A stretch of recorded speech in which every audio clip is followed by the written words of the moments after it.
అందరికీ నమస్కారం అండి. Good evening.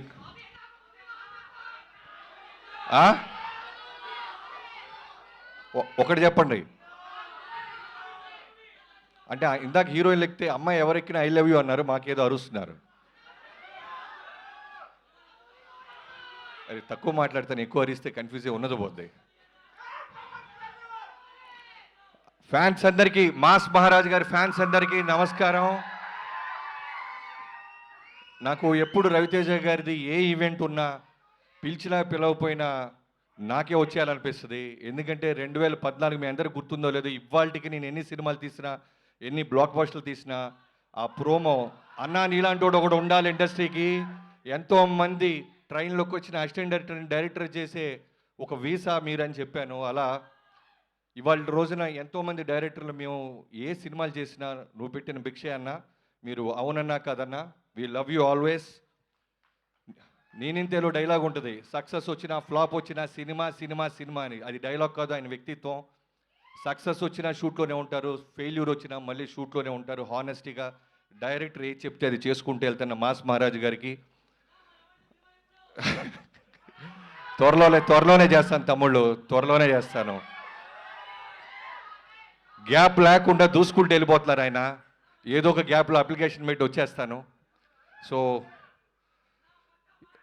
నాకు మొన్న ఎవరో సినిమా మన రవితేజ గారి సినిమా ఏదన్నా సరిగ్గా చేయకపోతే కొంతమంది, చాలా తక్కువ మంది ఉంటారు ఆయనకి శత్రువులు, ఐ మీన్ యాంటీ ఫ్యాన్స్ అనేవాళ్ళు చాలా తక్కువ మంది ఉంటారు. వాళ్ళలో ఒకళ్ళిద్దరు రవితేజ గారు రెగ్యులర్ సినిమాలు చేస్తున్నారా అంటే ఎంత కోపం వస్తుందంటే, అందరికంటే చాలా కాన్సెప్టోరియల్ సినిమాలు చేస్తున్న ఆయనే. షాక్ కానీ, నా ఆటోగ్రాఫ్ కానీ, శంభో శివ శంభో కానీ, ఎంతో సినిమాలు ఆయన ప్రయత్నిస్తానే ఉన్నాడు. ఆ సినిమాలు కనుక మనం నిజంగానే పెద్ద ఫిగర్లు చేసుంటే నిజంగానే కమర్షియల్ సినిమాలతో పాటు అవి కూడా ప్యారలల్ చేసి ఉండేవాళ్ళు. కమింగ్ టు దిస్ ఈ ఫిల్మ్, కిషోర్ తిరుమల డార్లింగ్, తను నా పవర్ సినిమాకి ఫస్ట్ టైం నాకు రవితేజ గారి సినిమా అవకాశం ఇచ్చినప్పుడు భయంగా ఉండేవాడిని. ప్రతి ఒక్కరికి పురిటి నొప్పులు అంటారు చూసారా, ఒక డెలివరీ పెయిన్స్, ఒక బేబీని డెలివరీ చేసినంత భయం, ఫోకస్డ్ ఉంటుంది. ఆ టైంలో నాకు డైలాగ్స్కి హెల్ప్ చేసిన కిషోర్ ఇప్పటికీ మర్చిపోయిన. Thank you so much darling. మీ అందరికీ తెలుసో తెలీదో చాలా జ్వరంతో ఉన్నాడు, అయినా సరే ఒక డైరెక్టర్ ఈ సినిమాని ముందు తీసుకెళ్లాలని అతను డ్యాన్స్ వేస్తుంటే నిజంగానే bottom of my heart we love you darling. నీ హానెస్టీ, నీ రైటింగ్ ఈ సినిమా ఖచ్చితంగా పే చేస్తుంది.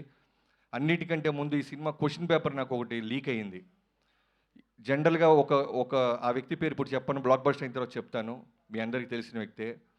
చాలా అంటే చాలా పక్కాగా చెప్తాడనమాట. నేను రవితేజ గారి సినిమా ఏది వచ్చినా ఫస్ట్ అన్నీ అడుగుతాను ఎలా ఉందని. అలాంటిది ఈ సినిమా రాత్రి చూడటం జరిగింది. అతను చాలా ఎక్స్ట్రాడినరీగా ఉందని చెప్పాడు ఆ cinema.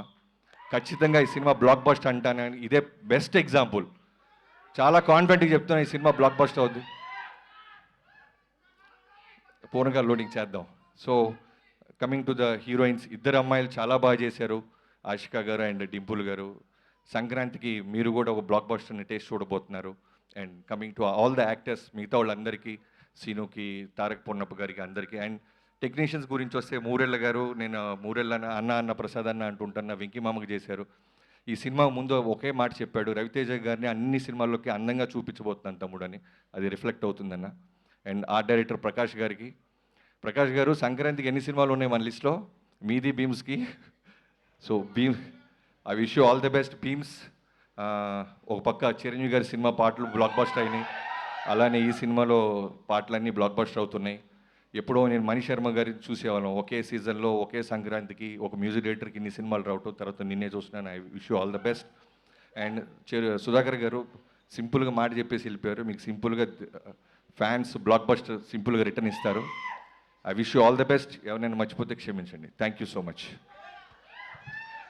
Thank you so much. సభాముఖంగా ఈరోజు భర్త మహాశైలకు విజ్ఞప్తి సినిమా కాబట్టి మీ ఆవిడికి ఏమైనా మీరు చెప్పాలనుకుంటున్నారా? మా ఆవిడికి నేను ఫోన్లో చెప్తే ఎందుకు మైక్లో. ఓకే, కానీ మీరు ఒకవేళ పార్టీకి లేట్ అవుతుంది అని చెప్పాలి, ఒప్పించాలంటే ఏం చేస్తారు? వేరే భర్తలకు కొంచెం అడ్వైస్. ఏమండి, మగాళ్ళందరూ మొగుళ్ళందరూ ఒకటే, బయట తోపులైనా సరే భార్యల దగ్గర బెండ్ అయి ఉంటాం అంతే. అది okay, yeah got it. Very క్లియర్గా అందింది. Thank you so much. And Harishankar గారు, మీరు మాట్లాడే ముందు ప్లీజ్.